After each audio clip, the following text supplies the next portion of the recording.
السلام علیکم ورحمۃ اللہ وبرکاتہ۔ الحمد للہ نحمده ونستعینه ونستغفره ونؤمن به ونتوکل علیہ ونعوذ باللہ من شرور انفسنا ومن سیئات اعمالنا، من یهده اللہ فلا مضل له ومن یضللہ فلا ہادی له، ونشهد أن لا إله إلا الله وحده لا شريك له، ونشهد أن محمدا عبده ورسوله. أما بعد فإن خير الحديث كتاب الله، وخير الهدي هدي محمد صلى الله عليه وسلم، وشر الأمور محدثاتها، وكل محدثة بدعة، وكل بدعة ضلالة، وكل ضلالة في النار. أعوذ بالله السميع العليم من الشيطان الرجيم. بسم اللہ الرحمن الرحیم. رب اشرح لی صدری ویسر لی امری واحلل عقدۃ من لسانی یفقہوا قولی. اللہم صلی علی محمد وعلی آل محمد کما صلیت علی ابراہیم وعلی آل ابراہیم انک حمید مجید. اللہم بارک علی محمد وعلی آل محمد کما بارکت علی ابراہیم وعلی آل ابراہیم انک حمید مجید. الحمدللہ الذی بعزتہ وجلالہ تتم الصالحات. اللہ رب العزت کا لاکھ لاکھ شکر ہے کہ اس نے اس ناچیز کو یہ توفیق عطا فرمائی کہ ہم نے ترجمے کے ساتھ، لفظی ترجمے کے ساتھ ایک دفعہ قرآن پاک مکمل کیا، اور پھر اس کے بعد بامحاورہ ترجمہ بھی مکمل کیا. اللہ تعالیٰ اس کاوش کو قبول فرمائے. اور اس کے بعد اب درس حدیث کا سلسلہ شروع کرنے کا ارادہ ہے. اللہ تعالیٰ اس ارادے کو پایہ تکمیل تک پہنچائے. اس کا مقصد یہ ہے کہ میں اپنی کالج کی اسٹوڈنٹس، سینکڑوں اسٹوڈنٹس ہیں جو کہ حدیث کے علم سے بہت حد تک نابلد ہیں. ہر سنی سنائی چیز کو آج کے بچے حدیث سمجھ لیتے ہیں. جو چیز میسج آیا ایک انگلی کی کلک سے اس کو کہاں سے کہاں تک پہنچا دیا، یہ دیکھے بغیر کہ یہ حدیث ہے بھی یا نہیں، جھوٹی ہے سچی ہے. صرف دیکھ کے نبی صلی اللہ علیہ وسلم کی محبت میں جہاں لکھا دیکھا رسول اللہ صلی اللہ علیہ وسلم نے فرمایا بس اسے حدیث سمجھ لیا جاتا. عام طور پر بھی حدیث کے بارے میں بہت کم علم ہے لوگوں کو. قرآن تو الحمدللہ اب ہماری اس صدی میں ماشاءاللہ بہت کام ہوا ہے اس پہ. 20ویں صدی عیسوی سے پہلے کا اگر ہم دور دیکھیں تو عالم اسلام میں ہمیں خاص طور پہ حضرت شاہ ولی اللہ سے پہلے کا جو دور ہے پتہ ہی نہیں تھا قرآن کا مطلب کیا ہے. اردو میں کوئی بھی ترجمہ نہیں ہوا تھا قرآن کا. بس طوطے کی طرح رٹ لینا، تلاوت کر لینا، ثواب سمجھ کے پڑھ لینا. ہم نہیں جانتے تھے کہ اللہ نے اس کتاب میں کیا فرمایا ہے. الحمدللہ 20ویں صدی میں قرآن کی اردو زبان میں 50 سے زیادہ تفسیریں لکھی گئی ہیں. اس لیے 20ویں صدی کو اگر کم از کم بر صغیر کے حوالے سے اگر قرآن کی صدی کہا جائے تو غلط نہیں ہوگا. انسانوں کا رب کائنات کے ساتھ رابطہ استوار ہوا. تفسیر حقانی، تفہیم القرآن، تدبر القرآن، معرف القرآن، بیان القرآن، تفسیر ماجدی، ترجمان القرآن، یہ سب تفسیریں جو ہیں اردو میں اسی صدی میں لکھی گئیں. لیکن حدیث کے حوالے سے بہت ضرورت ہے. اور اس صدی میں الحمدللہ لوگوں کا رجحان اس طرف بڑھ رہا ہے. لوگ اپنے اپنے فرقوں سے نکل کے خود دیکھنا چاہتے ہیں، جاننا چاہتے ہیں کہ اصل بات ہے کیا. تو ایک تو میرا یہ مقصد ہے دوسرا یہ بھی کہ جو قرآن اسٹوڈنٹس ہیں، جنہوں نے قرآن پڑھا ہے، الحمدللہ میری 2 کلاسز قرآن کی جو مکمل ہوئی ہیں، وہ اسٹوڈنٹس جو ہیں ان کے لیے میں یہ کلاس شروع کرنا چاہتی ہوں کہ اب ہم کچھ حدیث کا فہم حاصل کریں۔ تو باقاعدہ آغاز سے پہلے تھوڑا سا ہمیں حدیث کے بارے میں جاننا چاہیے کہ حدیث کہتے کس کو، حدیث ہے کیا، اور حدیث کا مطلب کیا ہے، اس کی اہمیت کیا ہے۔ اگر دیکھا جائے تو دین اسلام کا سارا دار و مدار جو ہے نبی صلی اللہ علیہ وسلم پر اترنے والی وحی پہ ہے، اور وحی جو ہے وہ 2 قسم کی ہوتی ہے۔ ایک نبی صلی اللہ علیہ وسلم نے جو خود فرمایا، آپ کا فرمان، اور دوسرا جو اللہ تعالیٰ نے حضرت جبریل کے ذریعے جو الفاظ ایز اٹ از اتارے، یہ دونوں ہی منزل من اللہ ہیں۔ آپ نے فرمایا انی اوتیت القرآن و مثلہ معہ، مجھے قرآن بھی دیا گیا ہے، اس کے ساتھ اس کی مثل بھی دی گئی۔ اب مثل کیا ہے؟ مثل حدیث نبوی ہے۔ آپ کا یہ فرمانا کہ ترکت فیکم امرین، میں تمہارے درمیان 2 چیزیں چھوڑ کر جا رہا ہوں، یہ ترکت فیکم امرین لن تضلوا من تمسکتم بہما کتاب اللہ و سنت نبی ہی، میں تم میں 2 چیزیں چھوڑ کر جا رہا ہوں، اگر تم ان دونوں کو مضبوطی سے تھام لو گے تو کبھی گمراہ نہ ہو۔ یہ ہے اللہ کی کتاب اور اس کے نبی صلی اللہ علیہ وآلہ وسلم کی سنت۔ قرآن اور نبی صلی اللہ علیہ وسلم کی سنت یعنی حدیث، یہ ایک دوسرے سے الگ نہیں ہو سکتے، یہ ایک ہی منبع سے نکلنے والی 2 نہریں ہیں۔ قرآن اگر وحی جلی ہے اور تو حدیث وحی خفی ہے۔ وحی کی 2 قسمیں ہیں نا، وحی جلی جو قرآنی آیات ہیں، اور وحی خفی، اور یہ دونوں جو ہیں ہمارے لیے بہت اہمیت کے حامل ہیں۔ قرآن کے الفاظ بھی اور مفہوم دونوں اللہ کی جانب سے ہیں، جبکہ احادیث کا مفہوم تو اللہ کی طرف سے ہے، لیکن الفاظ رسول اللہ صلی اللہ علیہ وآلہ وسلم کے ہیں۔ قرآن کو سمجھنے کے لیے اور اس پر عمل کرنے کے لیے سنت کو سمجھنا بھی بہت ضروری ہے، بہت لازمی ہے۔ اس کے بغیر ہماری زندگی جو ہے وہ صحیح سمت میں چل ہی نہیں سکتی۔ اللہ تعالیٰ نے قرآن پاک میں خود فرمایا وَمَا آتَاكُمُ الرَّسُولُ فَخُذُوهُ وَمَا نَهَاكُمْ عَنْهُ فَانْتَهُوا، جو کچھ رسول تمہیں دیں وہ لے لو، اور جس چیز سے روکیں اس سے رک جاؤ۔ آج ہم اگر چاہیں کہ جو رسول ہمیں دیں وہ ہم لے لیں تو وہ کیا ہوگا؟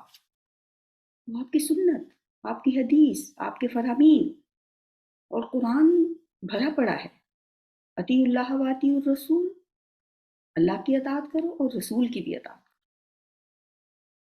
من یطیع الرسول فقد اطاع اللہ، جس نے رسول کی اطاعت کی وہ اس نے اللہ کی اطاعت کی۔ وما ينطق عن الهوى ان هو الا وحی یوحی، آپ کچھ بھی نہیں اپنی زبان سے کہتے مگر وہی کہتے ہیں جو آپ کی طرف وحی کی جاتی ہے۔ اور پھر لقد کان لکم فی رسول اللہ اسوۃ حسنہ، تمہارے لیے رسول اللہ صلی اللہ علیہ وآلہ وسلم کی زندگی میں بہترین نمونہ موجود ہے۔ یہ بہترین نمونہ کیسے پتہ چلے گا ہمیں؟ اگر ہم حدیث کا انکار کر دیں گے تو۔ لہٰذا قرآن اور سنت دونوں لازم و ملزوم۔ قرآن کو سمجھنے کے لیے حدیث کو سمجھنا بھی بہت ضروری ہے۔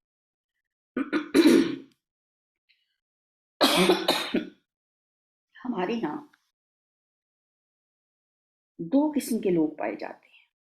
ایک تو وہ لوگ ہیں جو بہت سادہ، اور جو بھی چیز ان کو نبی صلی اللہ علیہ وآلہ وسلم کے نام سے مل جائے اور ان سے یہ کہا جائے یہ حدیث ہے تو بس وہ اس کو حدیث سمجھ لیتے، اور ہر طرح کی جھوٹی سچی جو بات بھی ان تک پہنچ جائے وہ اسے آگے پہنچانا شروع کر دے، چاہے وہ حدیث جھوٹی ہی کیوں نہ ہو، من گھڑت ہی کیوں نہ ہو، ضعیف ہی کیوں نہ ہو، اور بعض اوقات تو بڑے پڑھے لکھے لوگ بھی یہ جانتے بوجھتے بھی کہ یہ حدیث صحیح نہیں ہے، پھر بھی اس کو بیان کرتے ہیں۔ ایک واقعہ ایک کتاب ہے فتنہ وضع حدیث اور موضوع احادیث۔ موضوع حدیث کہتے ہیں اس کو جو جھوٹی حدیث ہوتی، تو جھوٹی حدیثیں بھی بہت سی مکس اپ کر دی گئی ہیں بیچ میں، وہ ایک الگ موضوع ہے، اس پہ انشاءاللہ کسی وقت پھر بات ہوگی کہ اس کی کیا ریزن ہے۔ بہرحال ہیں حدیثیں موضوع حدیث، بہت مشہور حدیثیں بھی ہیں جو موضوع ہیں، جھوٹی ہیں، لیکن ہم انہیں بڑے اہتمام سے پڑھتے بھی ہیں، لکھتے بھی ہیں، سنتے سناتے بھی ہیں، ایون کہ ہمارے نصاب میں بعض اوقات ہمیں وہ حدیثیں مل جاتی ہیں جو کہ موضوع ہیں، جیسے اطلب العلم ولو بالسین، علم حاصل کرو چاہے چین جا کر ہی کیوں نہ ہو۔ اب یہ حدیث ہر بچہ بچہ جانتا ہے، لیکن یہ حدیث ہے ہی نہیں، یہ بے اصل حدیث ہے۔ علامہ محمد ناصر الدین البانی جو ہیں انہوں نے اسے جھوٹ قرار دیا ہے، اور اس پر 7-8 صفحات پر مشتمل اس پہ بحث کی ہے، اور انہوں نے کہا ہے کہ یہ جھوٹی حدیث ہے۔ شیخ محمد ناصر الدین البانی 2000 میں فوت ہوئے ہیں، 1420 ہجری میں ان کا انتقال ہوا ہے۔ انہوں نے بہت کام کیا اس سلسلے میں، جھوٹی احادیث اور ضعیف احادیث کو الگ کرنے کا، سلسلۃ الاحادیث الصحیحہ اور سلسلۃ الاحادیث الضعیفہ، انہوں نے ان کا یہ نام ہے کتابوں کے۔ وہ اس دور کے سب سے بڑے محدث، اور اگر یہ کہا جائے کہ حافظ علامہ حجر عسقلانی کے بعد ایک بہت بڑا نام ہے ان کا دنیا علم حدیث میں، ان کے علاوہ کوئی اور ایسی ہستی پیدا نہیں ہوئی، تو یہ غلط نہ ہوگا۔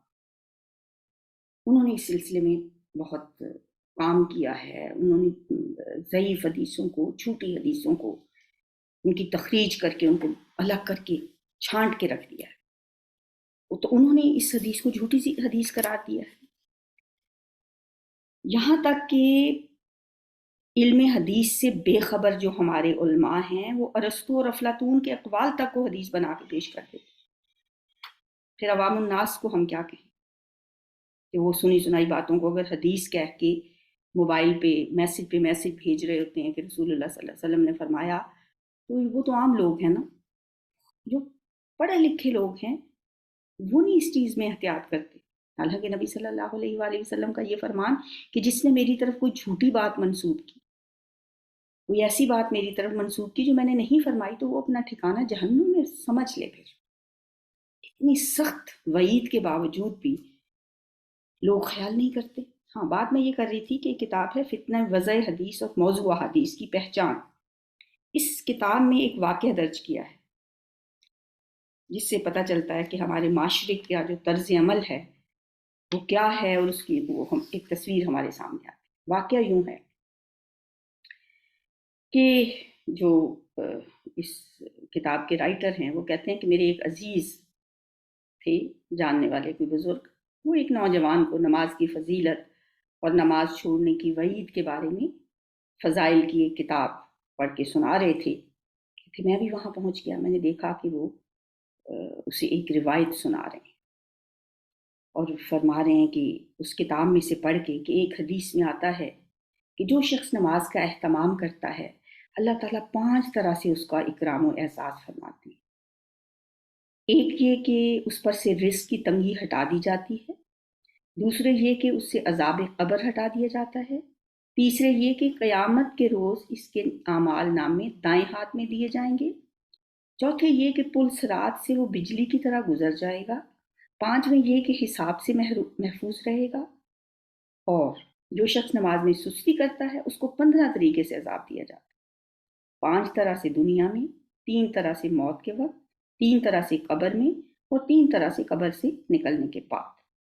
یہ لمبی روایت آپ نے بھی سنی ہوگی، کئی دفعہ موبائل پہ میسیجز آتے ہیں تو میں نے بھی کئی دفعہ یہ پڑھی ہے، حالانکہ یہ موضوع ہے۔ وہ کہتے ہیں کہ یہ روایت سن کر میں ضبط نہ کر سکا، اور میں نے ان سے کہا کہ یہ روایت موضوع ہے، جھوٹی ہے، اسے حدیث رسول کہہ کے بیان کرنا تو درست نہیں ہے۔ کہتے ہیں اس پہ وہ بزرگ ناراض ہو گئے، بہت برہم ہوئے، کہنے لگے اگر کسی کو اس سے نماز کی توفیق مل جاتی ہے تمہارا کیا بگڑتا ہے؟ میں نے کہا فضائل نماز کے سلسلے میں دوسری احادیث بھی موجود ہیں، ان احادیث کے ہوتے ہوئے یہ جعلی روایت بیان کرنے کی کیا ضرورت ہے؟ جھوٹی حدیث بیان کرنا تو ایک جرم ہے، اس کی سزا جہنم ہے۔ اب یہ سن کے خیر خاموش تو وہ ہو گئے، لیکن ان کی ناراضگی برقرار رہی۔ اب یہ اتنے خوبصورت الفاظ ہیں، جو بھی اس کو دیکھے گا، کوئی میسیج آیا ہوا ہے اور آپ نے کئی دفعہ یہ الفاظ سنے بھی ہوں گے یا لکھے ہوئے دیکھے بھی، آپ کہیں گے کہ اتنا خوبصورت فرمان ہے نبی صلی اللہ علیہ وسلم کا، اسے پوری دنیا تک پہنچا دیا۔ بلکہ نیچے سے آپ لکھیں گے کہ اس کو آگے سے آگے پہنچا دیں، نبی صلی اللہ علیہ وسلم نے فرمایا کہ جو میری بات دوسروں تک پہنچائے اللہ اسے خوش و خرم رکھے۔ اور یہ والی بات تو ٹھیک ہے آپ کی، اب اس بات کے یہ جھوٹی بات لکھ کے نیچے وہ لکھ کے آگے ہی آگے ہم اس کو پھیلاتے چلے جائیں، بغیر یہ جانے بوجھے، بغیر یہ جانے کہ یہ بات صحیح بھی ہے جو آپ نے فرمائی ہے یا نہیں۔ مطلب کیا ضرورت ہے جھوٹی باتوں کو پھیلانے کا، جبکہ ہمارے پاس نبی صلی اللہ علیہ وسلم کے سچے فرامین موجود ہیں۔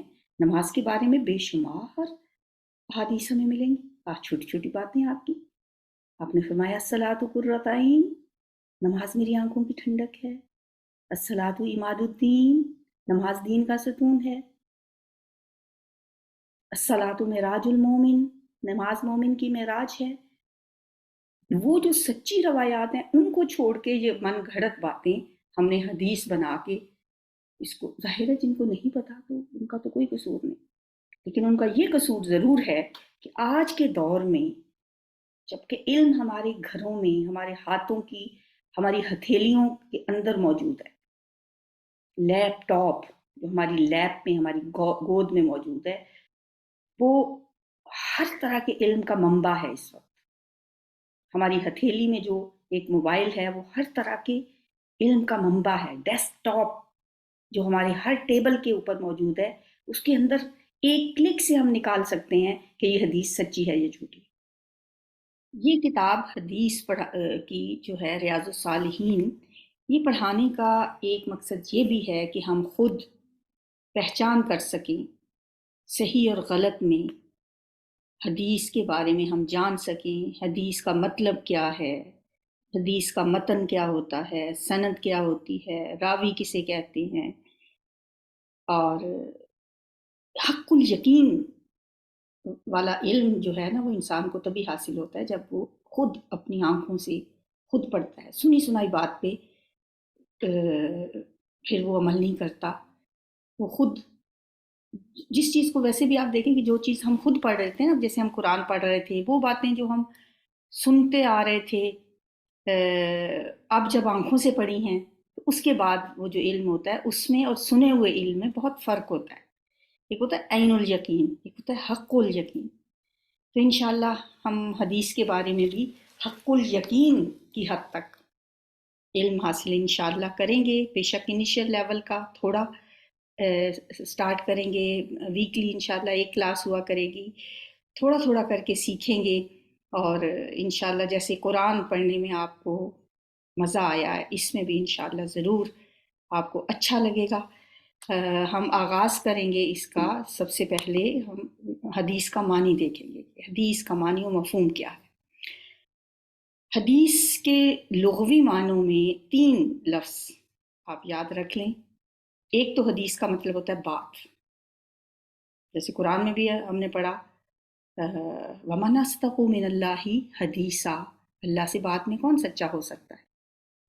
ایک اس کا مطلب ہوتا ہے نیا، نیو، نئی چیز کو بھی حدیث کہتے ہیں، اور خبر کے معنوں میں بھی حدیث کا لفظ استعمال ہوتا ہے۔ قرآن میں آپ نے پڑھا فَبِأَيِّ حَدِيثٍ بَعْدَهُ يُؤْمِنُونَ، اس کے بعد وہ کس چیز پہ ایمان لائیں گے۔ تو یہ تو لغوی معنی ہے۔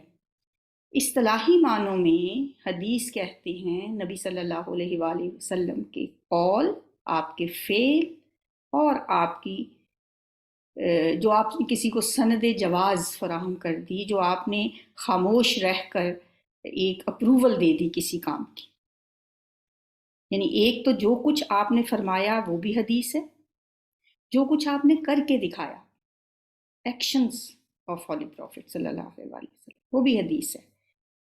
آپ نے فرمایا نہیں، لیکن آپ نے جو عمل کیا وہ صحابہ نے لکھا، صحابی بیان کرتے ہیں کہ نہ ہم نے نبی صلی اللہ علیہ وسلم کو یہ کرتے ہوئے دیکھا، وہ بھی حدیث ہے۔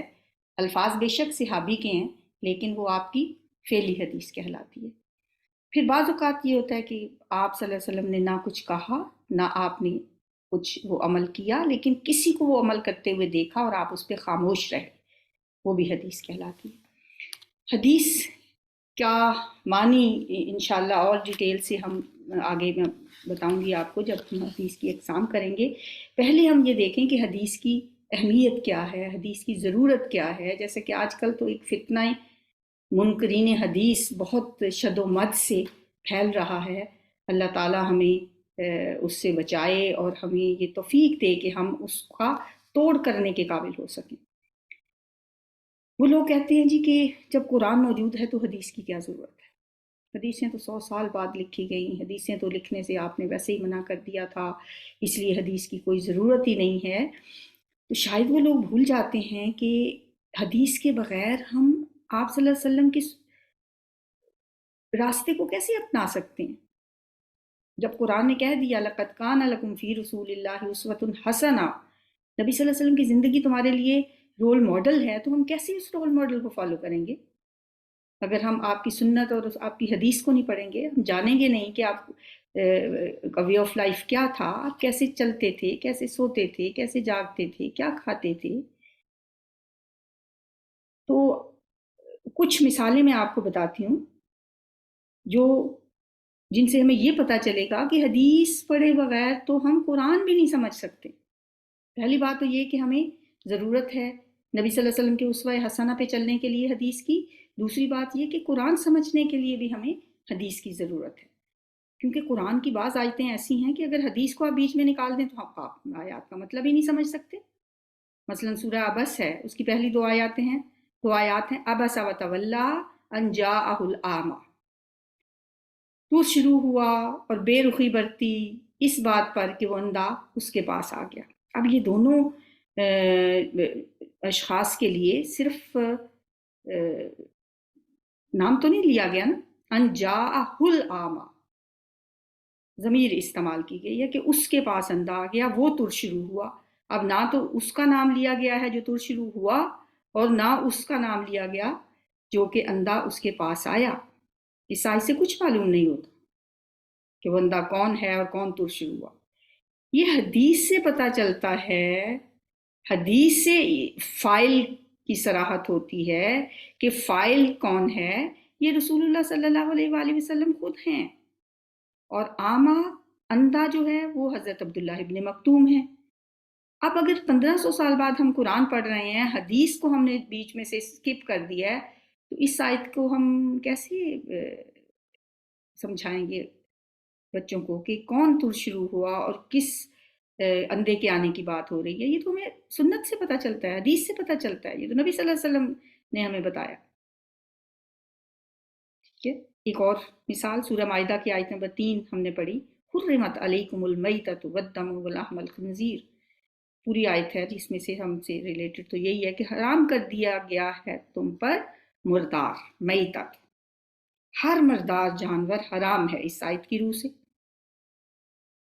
لیکن حدیث سے پتہ چلتا ہے کہ اس عام قاعدے کے دو ایکسیپشنز بھی ہیں، دو مستثنیات بھی ہیں۔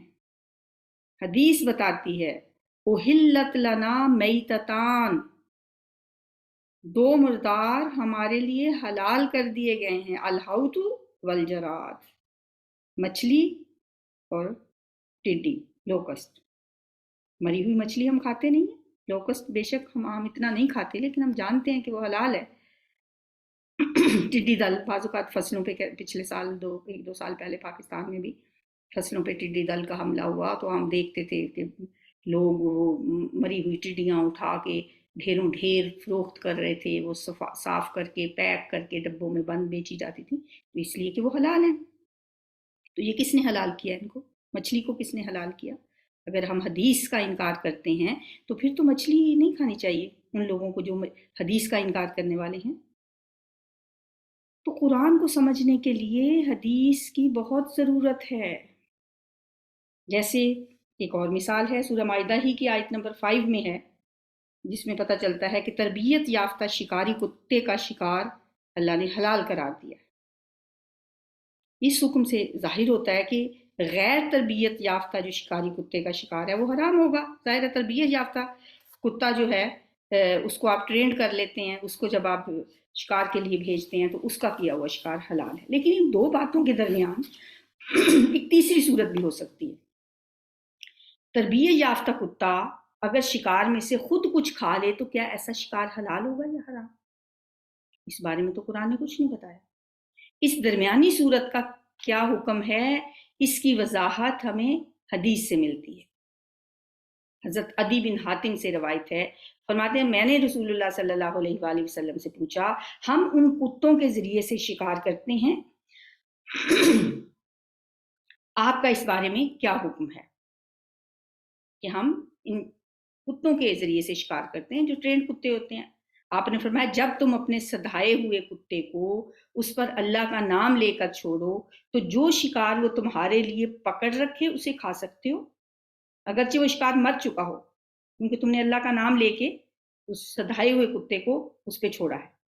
لیکن اگر کتا اس شکار کو خود کھا لے یا اس میں سے کچھ کھا لے تو پھر اس شکار کا گوشت نہیں کھانا، کیونکہ آپ نے فرمایا مجھے اندیشہ ہے کہ کہیں کتے نے اس شکار کو اپنے لیے شکار نہ کیا ہو۔ اب یہ چیز نبی صلی اللہ علیہ وسلم نے ہمیں بتائی، قرآن میں اس کے بارے میں کچھ نہیں تھا۔ قرآن نے تو کہا تھا کہ سدھائے ہوئے کتے کا شکار حلال ہے، لیکن یہ جو ڈیٹیل بتائی یہ نبی صلی اللہ علیہ وسلم نے بتائی، یہ ہمیں حدیث سے پتہ چلتی ہے۔ اسی طرح قرآن کہتا ہے کہ جو احرام میں ہے جو شخص محرم حاجی کے لیے شکار ممنوع ہے، اور جان بوجھ کر اگر وہ شکار کرتا ہے تو اس پہ جرمانہ ہے، لیکن یہ نہیں بتاتا قرآن کہ اگر کوئی آدمی غلطی سے شکار کر لے تو اس کا کیا ہوگا۔ تو نبی صلی اللہ علیہ وسلم نے اس درمیانی صورت کی وضاحت کی کہ اگر کوئی آدمی غلطی سے شکار کر لے تو بھی اس پہ جرمانہ ہوگا۔ قرآن نے یہ بات نہیں بتائی تھی، نبی صلی اللہ علیہ وسلم نے یہ بات بتائی۔ اسی طرح دو بہنوں کے بارے میں سورہ نساء کی آیت نمبر 23 میں ہم نے پڑھا وَأَن تَجْمَعُوا بَيْنَ الْأُخْتَيْنِ، کہ اگر تم دو بہنوں کو آپس ایک وقت میں ایک شخص کے اگر دو بہنیں نکاح میں آتی ہیں تو وہ جائز نہیں ہے، یہ تمہارے لیے حرام ہے کہ ایک نکاح میں دو بہنوں کو بیک وقت جمع کیا جائے۔ لیکن یہاں سوال پیدا ہوتا ہے کہ اللہ نے اسے کیوں حرام کیا؟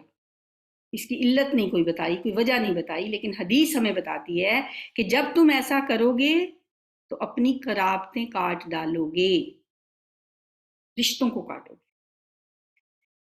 اچھا، اور اسی ضمن میں ایک اور بات بھی ہے کہ قرآن نے صرف کہا کہ دو بہنوں کو آپ جمع نہ کرو ایک وقت میں، ایک شخص کے نکاح میں دو بہنیں نہیں ہونی چاہیے۔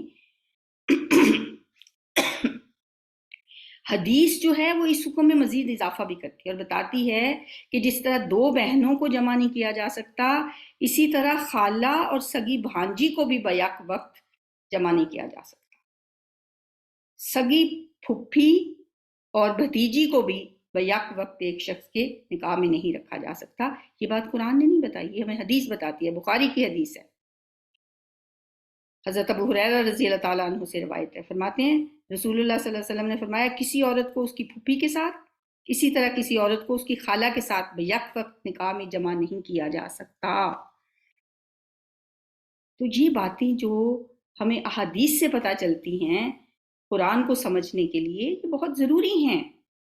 شراب کے بارے میں قرآن کہتا ہے انما الخمر والمیسر والانصاب والازلام رجس من عمل الشیطان، سورہ مائدہ کی آیت 90 اور 91 میں شراب کو حرام قرار دیا گیا، لیکن حدیث اس کی تشریح کرتی ہے اور شراب کی حرمت کی وجہ سبب بھی بیان کرتی ہے۔ حدیث کہتی ہے کل مسکر خمر و کل خمر حرام، مسلم کی حدیث ہے ہر نشہ آور چیز خمر ہے اور ہر خمر حرام ہے۔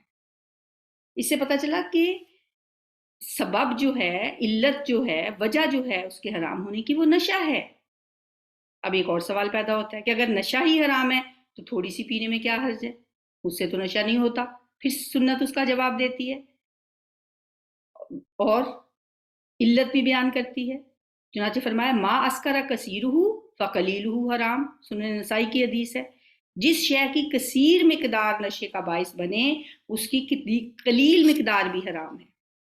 یعنی جو زیادہ وہ چیز استعمال کرنے سے اگر نشہ ہوتا ہو تو اس کی تھوڑی مقدار بھی استعمال نہیں کی جا سکتی.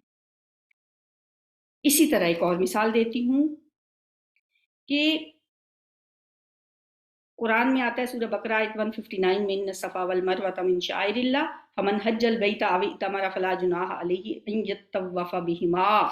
صفا اور مروہ اللہ کی نشانیوں میں سے ہیں، لہٰذا جو شخص بیت اللہ کا حج یا عمرہ کرے اس کے لیے کوئی گناہ کی بات نہیں اگر وہ ان دونوں کے درمیان طواف کر لے. اب اس سے ایسے لگ رہا ہے کہ جیسے کسی کا دل چاہے تو وہ صفا اور مروہ کا طواف کر لے، یعنی صحیح کر لے، اور دل نہ چاہے تو نہ کرے. یہ فرض یا واجب نہیں ہے، لیکن حدیث سے پتہ چلتا ہے کہ ان پر عمل کرنا واجب اور ضروری ہے. اسی طرح جو نماز قصر کے بارے میں ہے، فلیس علیکم جناح ان تقصروا من الصلاۃ، سورہ نساء میں آتا ہے تم پہ کوئی گناہ نہیں کہ تم نماز میں قصر کر لو. اور ایک جگہ آتا ہے ان خفتم ان یفتنکم الذین کفروا، جب تمہیں خوف ہو کہ کافر تمہیں ستائیں گے. تو اس سے لگتا ہے کہ جب کافر تمہیں ستائیں گے اس وقت ہی قصر کی جا سکتی ہے، یا یہ کہ اگر تم قصر کرنا چاہو تو قصر کر لو. لیکن حدیث وضاحت کرتی ہے کہ نہ صرف حالت خوف میں بلکہ حالت سفر میں بھی قصر کرنا چاہیے، بلکہ بعض ائمہ کے نزدیک تو قصر کرنا واجب ہے. تو ہمیں حدیث کی اہمیت اور اس کی ضرورت کو سمجھنا چاہیے. بے شمار مثالیں ہیں، چند ایک میں نے دی ہیں. ایک اور مثال دیتی ہوں، جیسے سورہ نساء کی آیت نمبر 23 میں آتا ہے وَرَبَائِبُكُمُ اللَّاتِي فِي حُجُورِكُمْ. ربیبہ کہتے ہیں اس لڑکی کو جو شوہر کی مطلب بیوی کے جو پہلے خامد کی بیٹی ہوتی ہے وہ نئے شوہر کے لیے حرام ہے، یعنی وہ بھی حرمت والا رشتہ ہے. فی حجورکم، جو تمہاری نگرانی میں پرورش پا رہی، یعنی بیوی کے پہلے خامد کی وہ لڑکیاں نئے شوہر کے لیے حرام ہیں جو تمہاری نگرانی میں پرورش پا رہی ہیں. قرآن کے ظاہر سے تو یہی لگتا ہے کہ صرف زیر تربیت جو ربیبہ ہے وہی حرام ہے. فی حجورکم کہا گیا نا، جو تمہاری گودوں میں ہیں، جن کی تم پرورش کر رہے. لیکن حدیث وضاحت کرتی ہے کہ سوتیلی بیٹیاں والد کے لیے حرام ہے، چاہے وہ اس کی تربیت میں ہوں یا وہ کہیں اور بھی رہتی ہوں، کہیں بھی ہوں. تو خیر میرا خیال ہے فی الحال اتنا ہی کافی ہے. بہت سی مثالیں ہیں، اور بھی بہت ساری مثالیں ہیں جس سے ہمیں پتہ چلتا ہے کہ حدیث کی اہمیت اور ضرورت بہت زیادہ ہے. آپ بہت سی مثالیں آپ کو خود بھی بتاؤں گی کہ قرآن تو کہتا ہے اقیم الصلاۃ وآتوا الزکاۃ، طریقہ تو نہیں بتاتا قرآن، وہ تو حدیث سے پتہ چلتا ہے ہمیں. رکوع کرنا، سجدہ کرنا، تحیات پہ بیٹھنا، سلام پھیرنا، یہ ساری باتیں ہمیں قرآن سے نہیں پتہ چلتی. بہت سی عبادات ہیں جن کے بارے میں ہمیں تفصیلات حدیث ہی سے ملتی ہیں. اب ہم دیکھتے ہیں حدیث کے اجزاء ترکیبی کیا ہے. حدیث، کوئی بھی جو حدیث ہوتی ہے نا، اس کے دو حصے ہوتے ہیں. ایک حصہ کہلاتا ہے سند اور دوسرا حصہ کہلاتا ہے متن. سند اور متن یہ دو لفظ یاد کر لیں. سند کس کو کہتے ہیں؟ سند کا لغوی معنی ہے سہارا. ویسے اصطلاح شریعت میں سند سے مراد راویوں کا وہ سلسلہ ہے جو تبع تابعی صحابی سے ہو کر اس ٹیکسٹ، اس متن تک پہنچتا ہے جو رسول اللہ صلی اللہ علیہ وسلم سے منسوب ہے. یعنی متن تو حدیث کے الفاظ ہیں، اور سند جو ہے وہ ان راویوں کا سلسلہ ہے. جیسے ایک شخص ہے راوی، ٹھیک ہے، وہ روایت کرتا ہے کسی تبع تابعی سے. یہ تو آپ کو پتہ ہی ہے نا، صحابی ہوتا ہے جس نے رسول اللہ صلی اللہ علیہ وسلم کو اپنی زندگی میں ایمان کی حالت میں دیکھا، وہ صحابی کہلاتا ہے. اور پھر ظاہر ہے صحابہ کچھ عرصے کے بعد تو صحابہ ختم ہونے شروع ہو گئے، پھر وہ لوگ رہ گئے جنہوں نے کسی صحابی کی صحبت پائی تھی. جس شخص نے بھی کسی صحابی کو ایمان کی حالت میں دیکھا اور اس کا پھر خاتمہ بھی ایمان پہ ہی ہوا، وہی ڈیفینیشن، وہ پھر تابعی کہلایا. پھر اگلی جنریشن آئی، وہ تبع تابعی کہلائی. تبع تابعی وہ تھے جنہوں نے کسی تابعی کو ایمان کی حالت میں دیکھا، پھر اسی ایمان کی حالت میں ان کا انتقال ہوا، وہ تبع تابعی. یہ کتنی جنریشنز ہو گئیں؟ 1 2 3 صحابی، تابعی، تبع تابعی. اب راوی یہ ایک ہے جو حدیث بیان کر رہا ہے، اس نے وہ بات کسی تبع تابعی سے سنی، پھر تبع تابعی بتاتا ہے کہ اس نے تابعی سے سنی، پھر اس نے صحابی سے سنی، پھر صحابی نے رسول اللہ صلی اللہ علیہ وآلہ وسلم سے سنی. تو یہ ایک گولڈن چین بن جاتی ہے جو راوی سے صحابی تک پہنچتی ہے. یہ چین جو ہے یہ سند کہلاتی ہے. کہتے ہیں کہ اس حدیث کی سند بڑی کمزور ہے، تو لہٰذا یہ ضعیف حدیث ہے. صحیح حدیث وہ ہوگی جو یہ چین مکمل ہوگی جس کی. ٹھیک ہے، ایک سند کی مثال آپ کو دیتی ہوں. الاعمش عن ابراہیم عن علقمہ عن عبداللہ قال رسول اللہ صلی اللہ علیہ وآلہ وسلم. اب آگے جو بات بتائی جائے گی وہ متن کہلائے گی. میں چونکہ سند کی بات کر رہی ہوں، اس میں حضرت اعمش راوی ہیں جو اپنے استاد حضرت ابراہیم نخعی سے، ابراہیم نخعی کیا ہے؟ وہ تبع تابعی ہیں، ان سے روایت کرتے ہیں. پھر وہ اپنے استاد علقمہ تابعی ہیں، ان سے روایت کرتے ہیں. پھر علقمہ اپنے استاد حضرت عبداللہ ابن مسعود سے، جو کہ صحابی ہیں، ان سے روایت کرتے ہیں، اور حضرت عبداللہ ابن مسعود رسول اللہ صلی اللہ علیہ وآلہ وسلم سے روایت کرتے ہیں. تو یہ ایک پورا سلسلہ ہے جو کہ سند کہلاتا ہے، اور پھر جو الحدیث کے ایگزیکٹ الفاظ ہوں گے، جو ٹیکسٹ ہوگا حدیث کا، وہ متن کہلاتا ہے. اب ہم دیکھتے ہیں کہ حدیث کی اقسام کون سی ہیں، جو ابھی میں نے آپ کو ڈیفینیشن میں بتایا تھا کہ حدیث قولی بھی ہوتی ہے، فعلی بھی ہوتی ہے، اور تقریری بھی ہوتی ہے. تو قولی حدیث کون سی ہے؟ قولی حدیث اس حدیث کو کہتے ہیں جو رسول اللہ صلی اللہ علیہ وآلہ وسلم کے قول پر مبنی ہو، یعنی آپ نے جو فرمایا وہ آپ کا قول ہے. مثلا اس کی ایک مثال ہے حدیث قولی کی. وعن ابی ہریرہ رضی اللہ تعالی عنہ قال قال رسول اللہ صلی اللہ علیہ وآلہ وسلم صلاۃ فی مسجدی ھذا خیر من الف صلاۃ فی ما سواہ الا المسجد الحرام. حضرت ابو ہریرہ سے روایت ہے کہ رسول اللہ صلی اللہ علیہ وسلم نے فرمایا، میری اس مسجد یعنی مسجد نبوی میں نماز پڑھنا مسجد حرام کے علاوہ دوسری تمام مسجدوں میں نماز پڑھنے سے ثواب کے اعتبار سے 1000 گنا افضل ہے. یہ قولی حدیث ہے، آپ صلی اللہ علیہ وسلم کا قول ہے.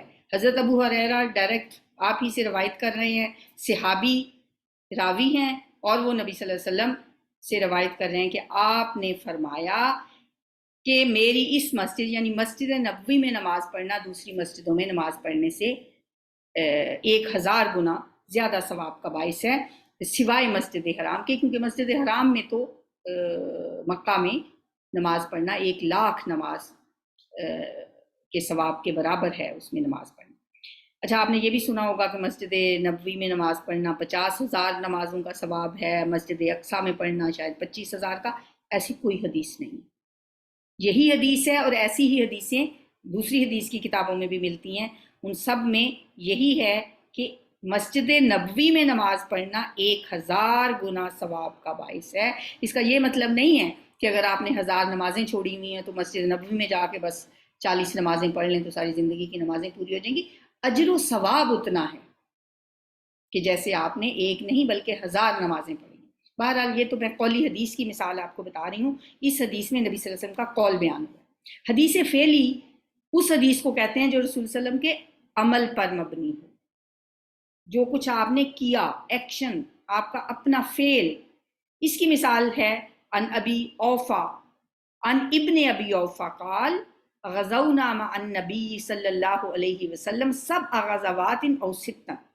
حضرت ابن ابی اوفا سے روایت ہے، وہ فرماتے ہیں ہم نے رسول اللہ صلی اللہ علیہ وسلم کے ساتھ 6 یا 7 غزوات میں حصہ لیا. اب اس میں نبی صلی اللہ علیہ وسلم کا کوئی قول نہیں بیان ہوا، بلکہ جو صحابی ہیں ابن ابی اوفا وہ بیان کرتے ہیں کہ ہم نے آپ کے ساتھ 6 یا 7 جنگوں میں حصہ لیا. یعنی نبی صلی اللہ علیہ وسلم کا یہ عمل ہے، آپ کا فعل ہے، جس کے ان غزوات میں یہ صحابی آپ کے ساتھ تھے. اسی طرح وہ فرماتے ہیں کہ کننا ناکل معہ الجراد، یہ بھی بخاری کی حدیث ہے کہ ہم آپ کے ساتھ کھایا کرتے تھے جراد یعنی ٹڈی دل، وہ جو میں نے آپ کو پہلے بتایا کہ وہ بھی حلال ہیں، جیسے مچھلی حلال ہے، قرآن نے تو حرام قرار دیا ہے میتہ، مری ہوئی کسی بھی جانور کو، لیکن وہ کہتے ہیں کہ ہم آپ کے ساتھ جراد کھایا کرتے تھے، ہم آپ کے ساتھ ٹڈی لوکسٹ کھایا کرتے تھے۔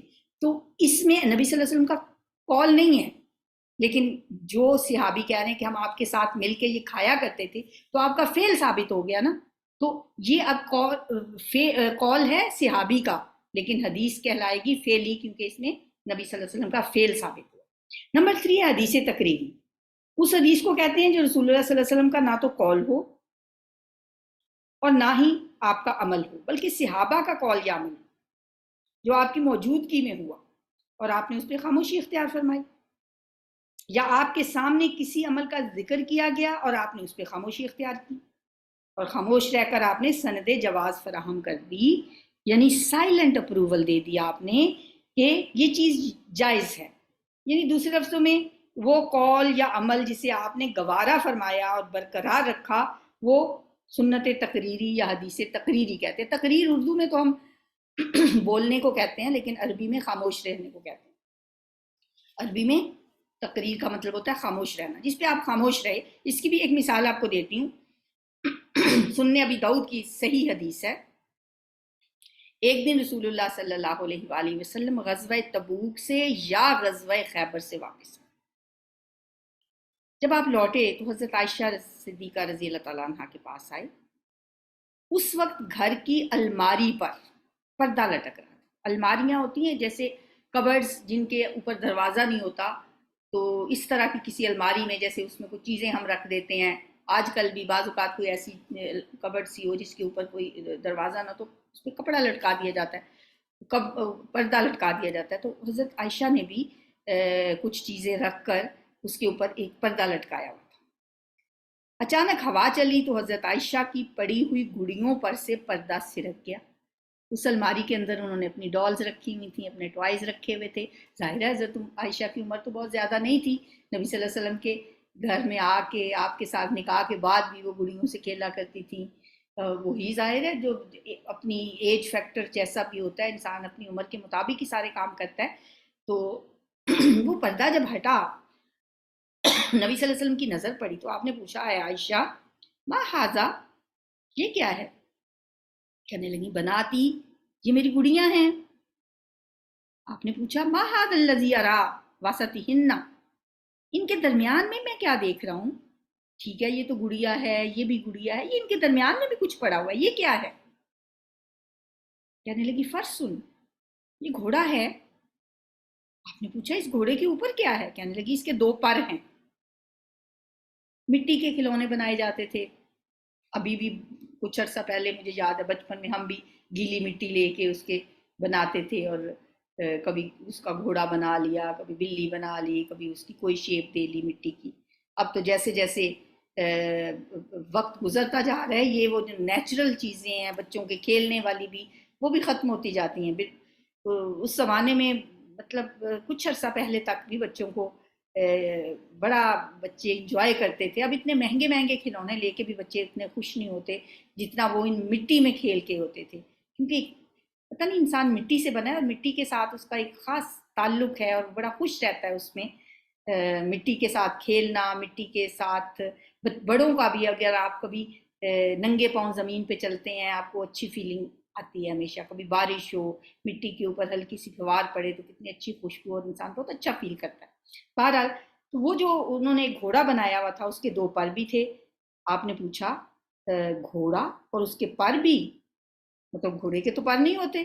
حضرت عائشہ نے جواب دیا، کیا آپ نے نہیں سنا حضرت سلیمان بن داؤد کے گھوڑے جو تھے وہ پر والے ہوتے تھے؟ حضرت عائشہ کی یہ باتیں سن کر نبی صلی اللہ علیہ وسلم ہنس پڑے، مسکرائے نہیں، ہنس پڑے۔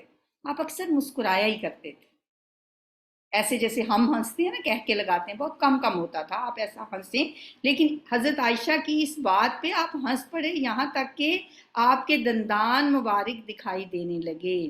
سنن ابی داؤد کی حدیث ہے۔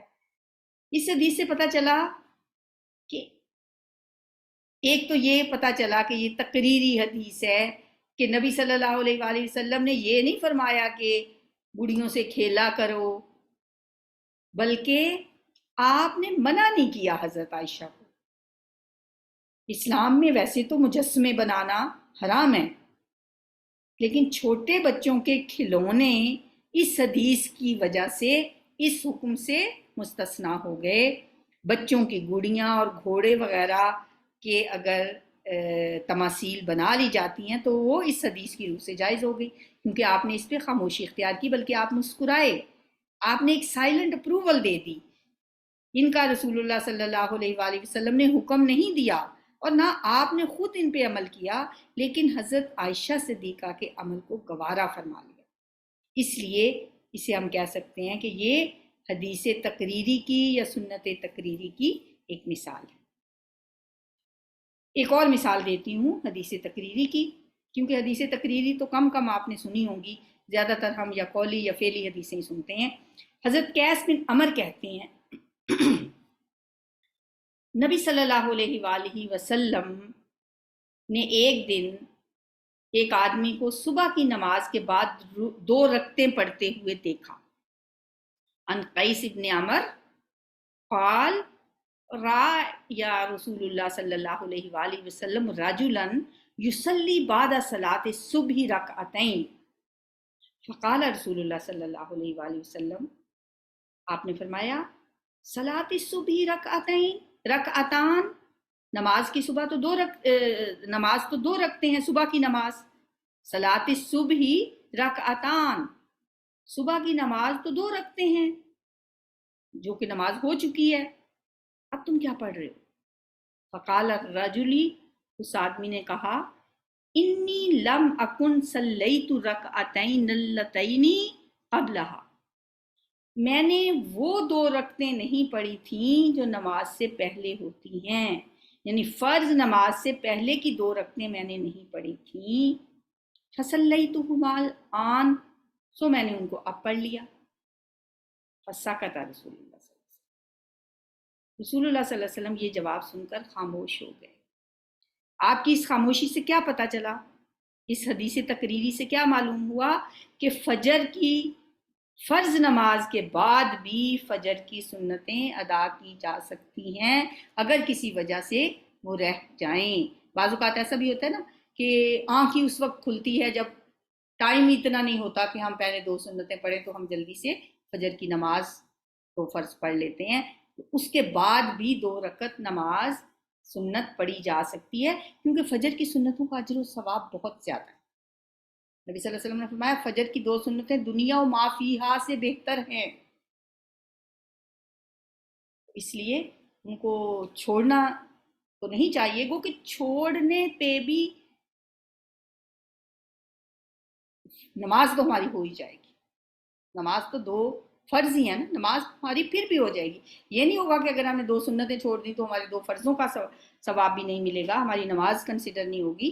لیکن اس حدیث تقریری سے پتہ چلتا ہے کہ وہ فرض نماز کے بعد بھی 2 رکعتیں ادا کی جا سکتی ہیں، اور یہ حدیث تقریری کہلاتی ہے. یہ تو حدیث کی 3 اقسام ہو گئی. پھر قبولیت اور عدم قبولیت کے اعتبار سے بھی احادیث کی قسمیں ہیں. کن احادیث کو قبول کیا جا سکتا ہے، کون سی احادیث صحیح ہیں، اور کن احادیث کو مردود قرار دیا جا سکتا ہے یعنی رد کرنا چاہیے، وہ احادیث جو ہیں وہ ضعیف اور موضوع ہیں.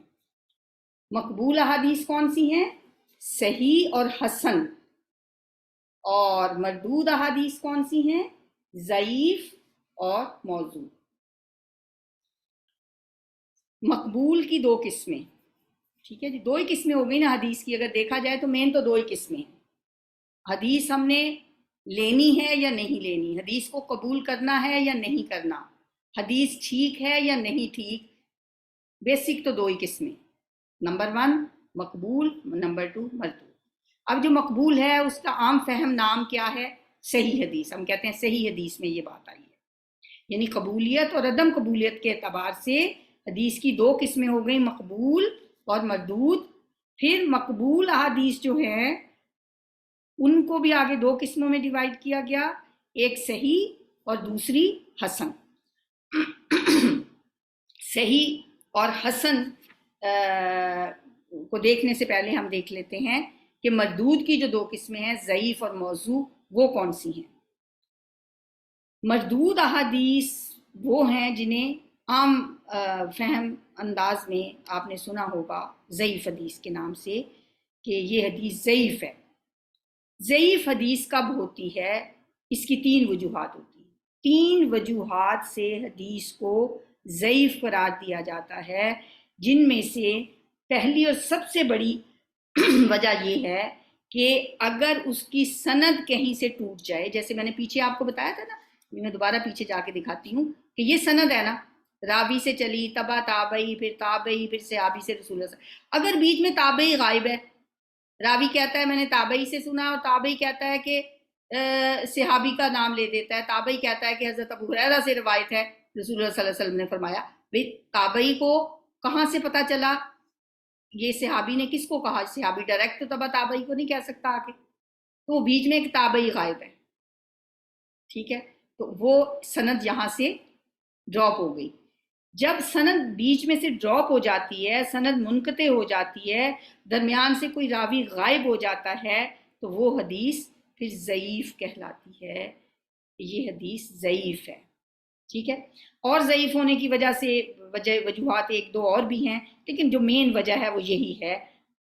آپ وہ زیادہ ڈیٹیل میں ہم نہیں جاتے۔ اگر کوئی راوی جو ثقہ راوی ہو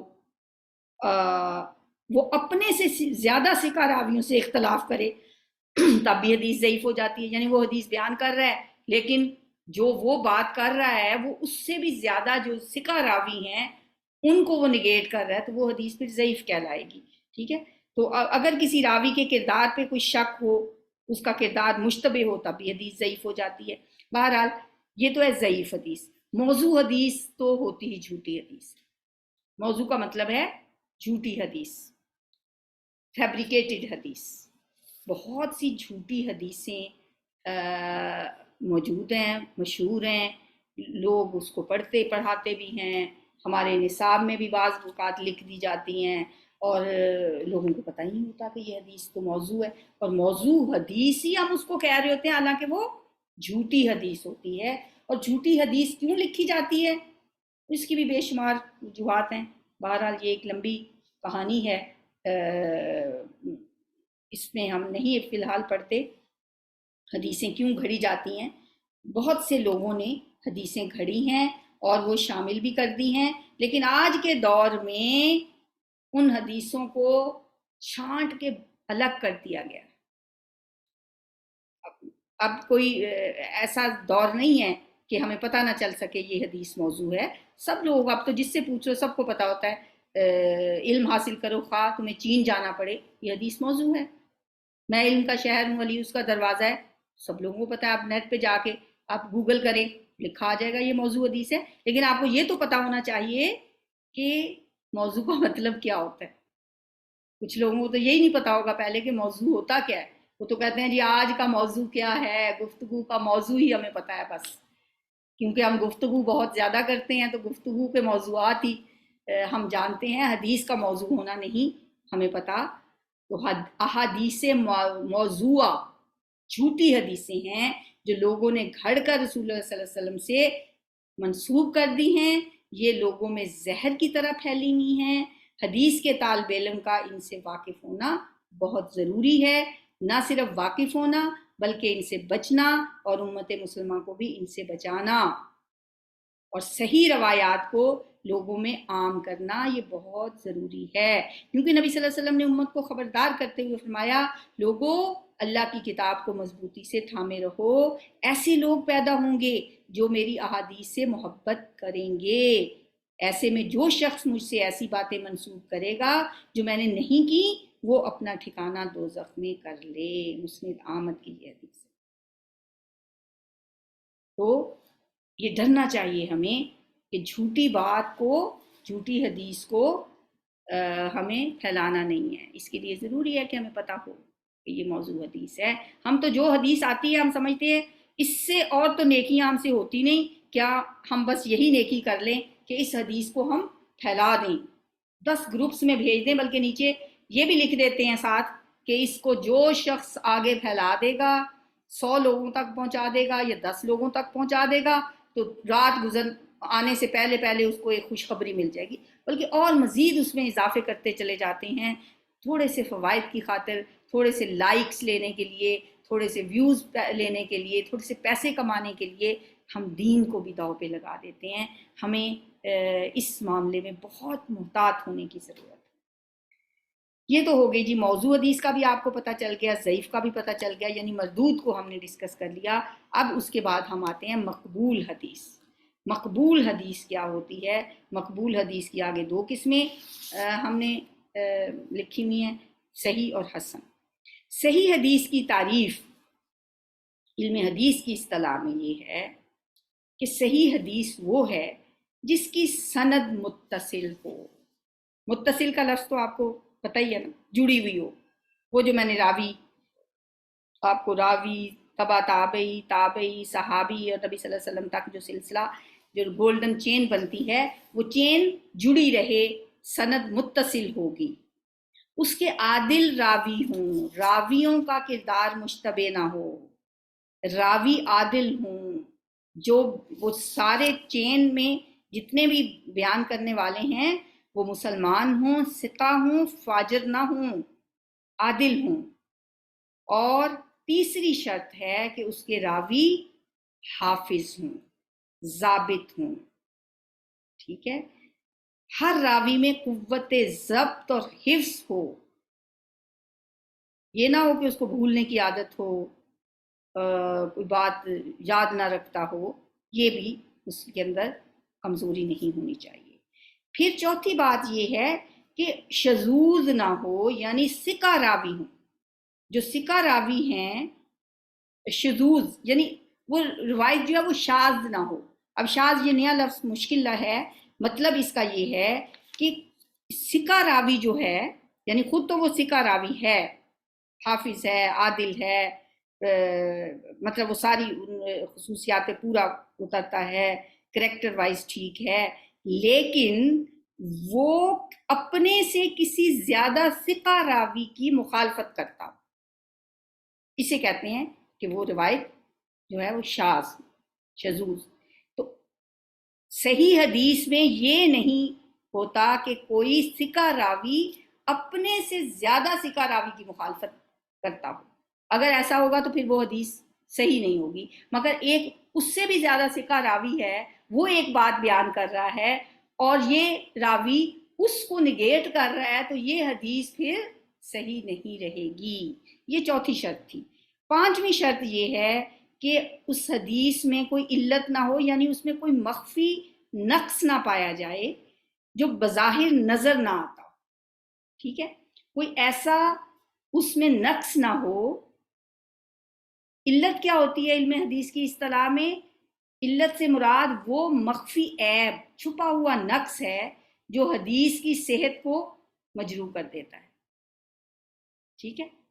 تو اب یہ جو شرائط ہیں، 5 شرائط، جو حدیث ان 5 شرائط پہ پوری اترتی ہوگی وہ حدیث صحیح حدیث کہلائے گی، ٹھیک ہے؟ صحیح حدیث پھر کون سی ہوئی؟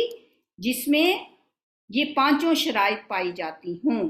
اچھا، اب یہ دوسری جو قسم ہے یہ ہے مقبول حدیث کی، وہ ہے حسن۔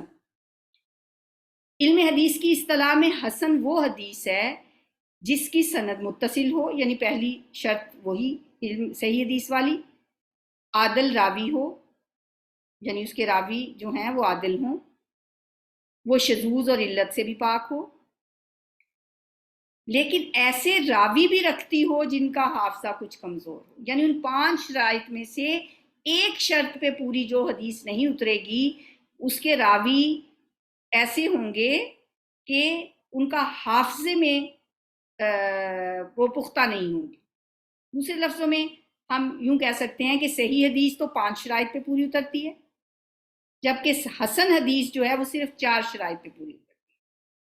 صحیح حدیث کے تمام راویوں کا قوت ضبط میں یعنی حافظے میں پختہ ہونا ضروری ہے، جبکہ حسن حدیث کا کوئی راوی اگر حافظے میں تھوڑا کمزور بھی ہو تو ہو سکتا ہے، کوئی فرق نہیں پڑتا، حدیث حسن بھی قبول کی جاتی ہے۔ شروع میں تو حسن حدیث کی کوئی اصطلاح تھی ہی نہیں، صرف صحیح حدیث پانچوں شرائط پہ جو پوری اترتی تھی وہ صحیح حدیث کہلاتی تھی، اور اس کے علاوہ اگر کوئی بھی شرط نہیں ہے تو وہ حدیث ضعیف ہی شمار ہوتی تھی۔ لیکن اب ان میں سے پانچوں شرائط میں سے اگر ایک شرط نہیں ہے، یعنی ان پانچوں میں سے ایک شرط کہ اگر کوئی راوی کا حافظہ تھوڑا کمزور ہے تو اس حدیث کو پھر حسن کہہ دیا جاتا ہے، یعنی صحیح سے تھوڑا کم درجے کی حدیث ہے، یہ ضعیف نہیں ہوگی اگر ایک شرط پوری نہیں ہوتی۔ اس کے علاوہ پھر جو کوئی شرطیں ہیں ان میں اگر کوئی اور شرط ہے ڈراپ ہو گئی ہے، 3 رہ گئی ہیں باقی، تو پھر وہ حدیث ضعیف ہی کہلائے گی۔ ٹھیک ہے، اب یہ بات جو ہے یہ آپ کو بہت اچھی طرح سے سمجھ لینی چاہیے حدیث پڑھنے سے پہلے کہ حدیث صحیح کون سی ہوتی ہے اور ضعیف کون سی ہوتی ہے۔ بس 2 ہی اصطلاحات ذہن میں رکھنا ضروری ہے، باقی حسن جو ہے وہ تو ظاہر صحیح ہی ہے، اس میں صرف ایک شرط کی کمی ہے، اور ضعیف جو ہے وہ ضعیف ہی ہے پھر جس میں پانچوں شرائط پوری نہیں ہیں، اور موضوع تو ہے ہی چھوٹی حدیث۔ ٹھیک ہے جی، یہ قبولیت اور عدم قبولیت کے اعتبار سے احادیث کی قسمیں تھیں۔ اب یہ دیکھ لیتے ہیں کہ نسبت کے اعتبار سے حدیث کی تقسیم کیسے کی جاتی ہے۔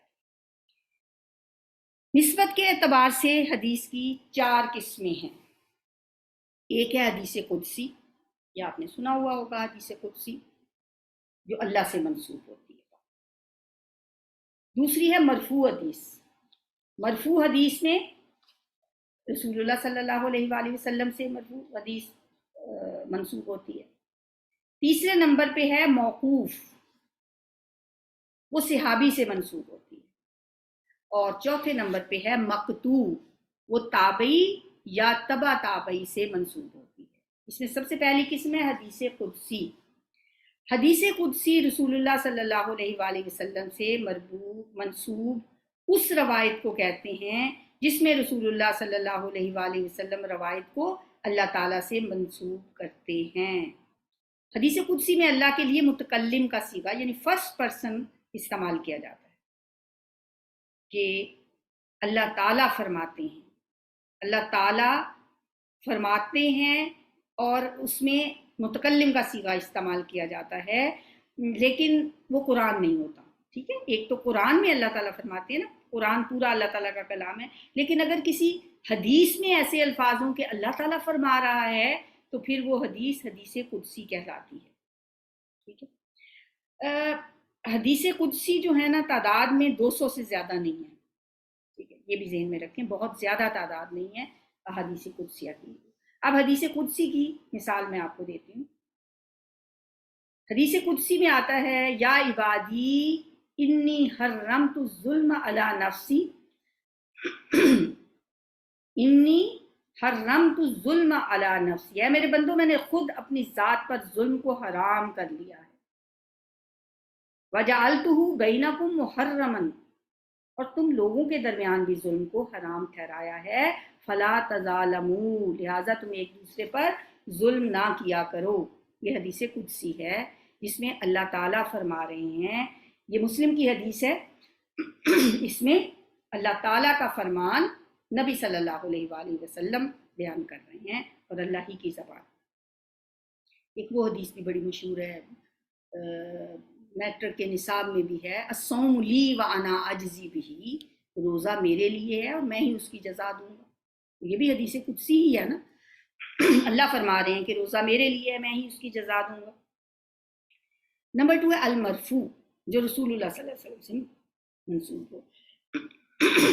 علم حدیث کی اصطلاح میں مرفوع حدیث سے مراد وہ قول، فعل اور تقریر اور صفت ہے جس کی نسبت رسول اللہ صلی اللہ علیہ وسلم سے کی گئی۔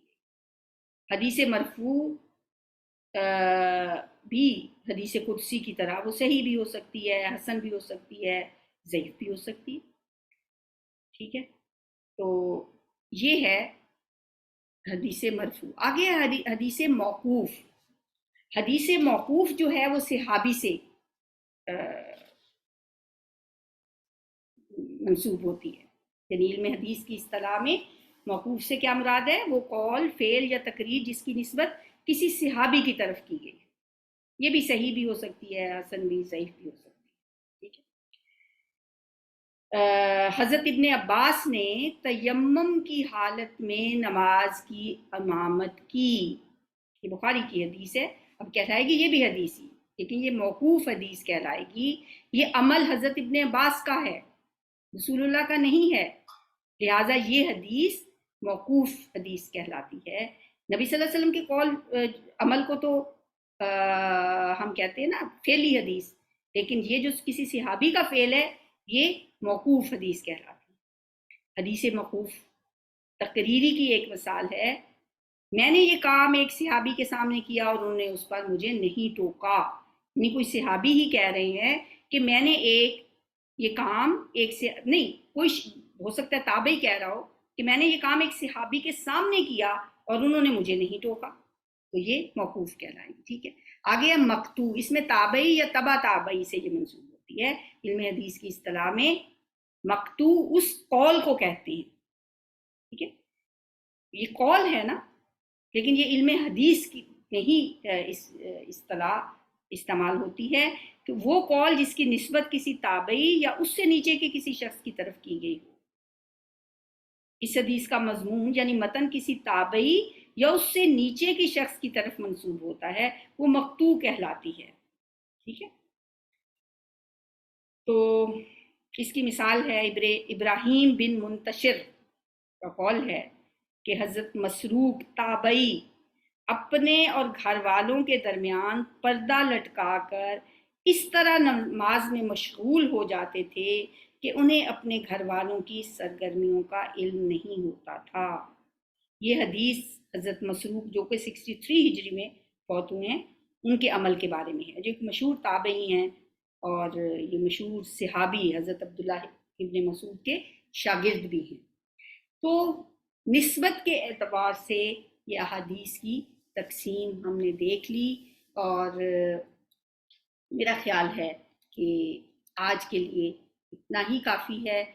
یہ جتنی اصطلاحات آپ نے پڑھی ہیں، جو کچھ اس لیسن میں آپ نے سنا، جو کچھ آپ کو سمجھ آئی، کیونکہ یہ سب نئی باتیں تھیں آپ کے لیے، تھوڑا مشکل تو لگے گا، لیکن اتنا مشکل نہیں کہ انسان کر نہ سکے، ٹھیک ہے۔ انٹرسٹنگ بھی لگے گا اگر آپ اس کو سمجھ کے پڑھیں گے، ورنہ تو یہ باتیں آپ کے سر سے گزر جائیں گی۔ میں مشورہ دوں گی آپ کو ایک استاد کی حیثیت سے کہ حدیث کا علم، چونکہ اس کا تعلق ہمارے پیارے نبی صلی اللہ علیہ وآلہ وسلم کی ذات سے ہے، آپ کا قول، آپ کا فعل، آپ کی تقریر، یہ سب احادیث کہلاتی ہیں۔ قرآن تو اللہ کا کلام ہے، اس کی تو ہم بہت ادب کرتے ہی ہیں، لیکن نبی صلی اللہ علیہ وآلہ وسلم کی احادیث کا ادب بھی بہت اہمیت کا حامل ہے۔ ادب کے ساتھ، محبت کے ساتھ، شوق کے ساتھ اس میدان میں قدم رکھیں اور سوچ سمجھ کے رکھیں۔ محنت تو کرنی پڑے گی کیونکہ یہ سب نئی چیزیں ہوں گی آپ کے لیے۔ قرآن بہت سے لوگ چونکہ ہم تلاوت کرتے رہتے ہیں، کچھ لوگ جو تھوڑا بہت ترجمہ جنہوں نے کہیں پڑھا ہو تو ان کے لیے وہ الفاظ بھی بہت مانوس ہوتے ہیں، خاص طور پہ لوگ جو اسلامیت پڑھتے ہیں، اسلامیت الیکٹیو پڑھ لیتے ہیں BA تک، تو بہت مانوس ہوتے ہیں قرآن کے الفاظ کے ساتھ۔ دعائیں بھی ہم مانگتے ہیں، نماز میں بھی قرآن کے الفاظ ہوتے ہیں، تو وہ عربی سے ہم کافی مانوس ہوتے ہیں، وہ ہمیں تھوڑا آسان بھی لگتا ہے۔ تو یہاں الفاظ نئے لگیں گے آپ کو، تھوڑے مشکل بھی لگیں گے، اس لیے اس میدان میں اترنے سے پہلے 2 نفل بھی پڑھ لیں، حاجت کے پختہ ارادہ کر لیں، نیت کر لیں، اور پھر بس وضو کر کے خوشبو لگا کے ایک کارنر بنا لیں اپنے گھر میں، کوئی روم مل جائے تو بہت ہی اچھی بات ہے۔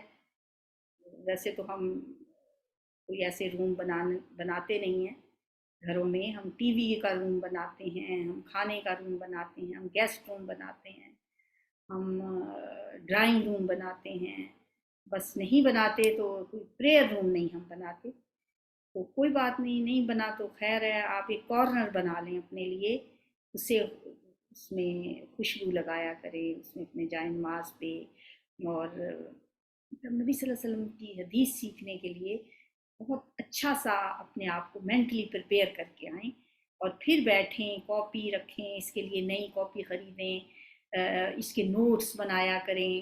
پھر وہ نوٹس آپ، بعض لوگ تو بہت اچھے نوٹس بناتے ہیں، میری کچھ اسٹوڈنٹس ہیں وہ ایسے نوٹس بناتی، میں تو نہیں بنا پاتی، کوالٹی ہوتی ہے نا، میں تو بس ایسے ہی لکھ لیتی ہوں، کہیں بک پہ کارنر پہ لکھ لیا، کبھی کسی جگہ پہ چھوٹا سا ہنٹ لکھ لیا، تو بس پڑھانے کے بعد میرا پاس یہی ذخیرہ ہوتا ہے جو ریکارڈنگ ہوتی ہے۔ اگر میں کہوں نا کہ وہ جو میں نے پڑھایا وہ کدھر ہے، اب کہاں سے میں نے پڑھایا، وہ میرے پاس کچھ بھی نہیں ہوتا۔ تو میں چاہوں گی کہ آپ میں سے وہ لوگ جن کے اندر یہ کوالٹی ہے ماشاءاللہ، بہت سے لوگ ایسے نوٹس بناتے ہیں کہ وہ میں حیران ہو جاتی ہوں۔ بلکہ مجھے یاد ہے میں نے جو قرآن نماز کے لیے جو میں نے 5 ریکارڈنگ کی ہوئی ہے نا، یوٹیوب پہ موجود ہیں، وہ میں اپنی کالج کی اسٹوڈنٹس کو اس کی اسائنمنٹ دے دیتی ہوتی ہوں اکثر، کہ آپ وہ پڑھیں، سنیں اور یاد کریں نماز، اور پھر میں ان سے وہ ڈسکشن ہم کرتے ہیں، اور ان سے میں سنتی بھی ہوں، اور بعض اوقات ان سے کہتی ہوں کہ آپ اس کو لکھ بھی لیں۔ تو وہ ایک اسٹوڈنٹ اتنا اچھا لکھ کے لائی کہ میں خود بھی حیران تھی کہ یہ میں نے پڑھایا تھا اور یہ اتنا اچھا اس نے لکھا، جبکہ میں نے تو ایسا کچھ نہیں لکھا تھا پڑھانے سے پہلے۔ اتنا خوبصورت اس نے لکھا کہ میں بہت ہی، میرا دل خوش ہوا۔ تو میں چاہوں گی کہ جو لوگ یہ کوالٹی رکھتے ہیں وہ لکھ کے، ہمارا اب ہم نے ایک گروپ بنا لینا ہے، جو لوگ ولنگ ہیں یہ حدیث کورس کرنے کے لیے، حدیث ابھی تو ہم ریاض الصالحین سے ہی سٹارٹ کر رہے ہیں، انشاءاللہ ہم آگے اور بھی اس سلسلے کو جاری رکھیں گے۔ تو وہ جو نوٹس لکھا کریں ٹائپ کر کے، خوبصورت سا وہ گروپ میں بھیج دیا کریں، تاکہ دوسرے لوگ اس سے استفادہ کریں، کیونکہ علم میں بخل نہیں ہونا چاہیے۔ علم ہمیں جتنا آگے پھیلائیں گے وہ ہمارے لیے صدقہ جاریہ ہی بنے گا۔ اور جو لوگ نہیں یہ کر، لگتا ہے کہ یہ ہم سے نہیں ہوگا، پھر وہ ایسے ہی ہمیں بھی نہ تنگ کریں۔ تو جیسے وہ ہے نا کہ ایک مصرع، وہ یہیں سے لوٹ جائے جیسے زندگی ہو پیاری، یہ تو نہیں ہے کہ یہاں ہم نے زندگی لگا دینی ہے، لیکن زندگی میں سے کچھ ٹائم آپ کو بڑا کوالٹی ٹائم نکالنا پڑے گا۔ جیسے میں نے یہی میسج کیا ہے کہ ہم یہ کلاس انشاءاللہ سنڈے کو صبح 8 بجے رکھیں گے، یہیں پہ چھانٹی ہو جانی ہے۔ نفس کا امتحان بہت بڑا یہی ہوگا کہ سنڈے کو 8 بجے تک آپ ریڈی ہوں، نہا دھو کے فریش ہو کے اپنی کتاب اور اپنی کاپی پین لے کے، ہو سکے تو 2 نفل بھی پڑھ لیں، بیٹھ جائیں اتوار کے دن۔ اور یہ ٹائم رکھنے کی وجہ یہ ہے کہ اس ٹائم سناٹا ہوتا ہے، لوگ اکثر سو جاتے ہیں، نماز پڑھ کے سو جاتے ہیں، لیٹ اٹھتے ہیں، چھٹی کا دن ہوتا ہے، تو ہم اس ٹائم سے استفادہ کریں۔ اللہ تعالیٰ سے دعا ہے کہ وہ اس سفر کو کامیاب بنائے، ہمیں استقامت نصیب فرمائے، اور اس میں ہمیں، ہمارے دلوں میں کوئی نیگیٹو سوچ نہ آئے، کوئی ریاکاری، کوئی تکبر، کوئی ایسا شائبہ تک نہ آئے، اور اللہ تعالیٰ خلوص کے ساتھ یہ کام ہمیں کرنے کی، یہ پڑھنے پڑھانے کی توفیق دے، اور اسے اپنی بارگاہ میں قبول و منظور فرمائے۔ ایک اور کام اس میں ہم نے کرنا ہے کہ درود شریف پڑھنے کی کثرت کرنی ہے، کثرت سے درود شریف پڑھیں گے نبی صلی اللہ علیہ وآلہ وسلم پہ۔ آپ کے ساتھ انشاءاللہ احادیث پڑھنے سے ہمارا ایک ریلیشن قائم ہو جائے گا، ایک تعلق قائم ہو جائے گا۔ جو نبی صلی اللہ علیہ وسلم نے فرمایا لا یؤمن احدکم حتی اکون احب الیہ من والدہ وولدہ والناس اجمعین، تم میں سے کوئی شخص مومن ہی نہیں ہو سکتا جب تک کہ وہ مجھ سے، اپنے آپ سے، اپنے والدین سے اور اپنی اولاد سے بڑھ کے محبت نہ کرے۔ تو وہ محبت ہمارے دلوں میں ابھی اس حد تک نہیں ہے، انشاءاللہ اس سفر میں ہم اس محبت کو بھی پروموٹ کریں گے، بڑھائیں گے۔ اس کے لیے لازمی ہے کہ ہم درود شریف کی کثرت کریں، ہر نماز کے بعد بے شک چھوٹا سا ایک درود کی ایک تسبیح 100 دفعہ درود پڑھنے کی عادت ڈال لیں، اور اگر نہ ہر نماز کے بعد پڑھا جائے تو رات کو سونے سے پہلے دیکھ لیں کہ 500 دفعہ میں نے نہیں اگر پڑھا تو میں رات کو اس گنتی کو پورا کر۔ یہ نہیں کرنا جیسے اکثر بچیاں کرتی ہیں. ہم نے 1,00,000 دفعہ پتہ نہیں کروڑ دفعہ درود شریف پڑھنے کا سلسلہ شروع کیا ہے، لہٰذا آپ کے پاس یہ میسیج آیا ہے، ایک دفعہ اس درود شریف پڑھ کے آگے 100 لوگوں تک پہنچا دیں. ہم نے لوگوں سے بھیک نہیں مانگنی کہ وہ درود شریف پڑھیں، وہ پڑھ کے ہمیں ہماری گنتی پوری کریں. ہم انشاءاللہ آج سے یہ کام شروع کرتے ہیں کہ ہر نماز کے بعد، اور دیکھیں جب ہمارے پاس تھوڑا ٹائم ہو اس وقت صلی اللہ علیہ وسلم 100 دفعہ پڑھنے میں 1.5 منٹ لگے، بس تھوڑا دھیان کنسنٹریشن اس طرف لگا کے، پھر تھوڑا سا اور ٹائم اگر کسی نماز کے بعد زیادہ تھوڑا سا ہے، پھر اللہم صلی علی محمد و علی آل محمد، اس میں تھوڑا سا اور زیادہ ٹائم لگتا ہے. پھر اگلی دفعہ جب آپ پڑھیں کسی ایسے ٹائم پہ پڑھیں، اس میں آپ پڑھ لیں اللہم صلی علی محمد النبی الامی وعلی آلہ وسلم، اللہم صلی علی محمد النبی الامی وعلی آلہ وسلم.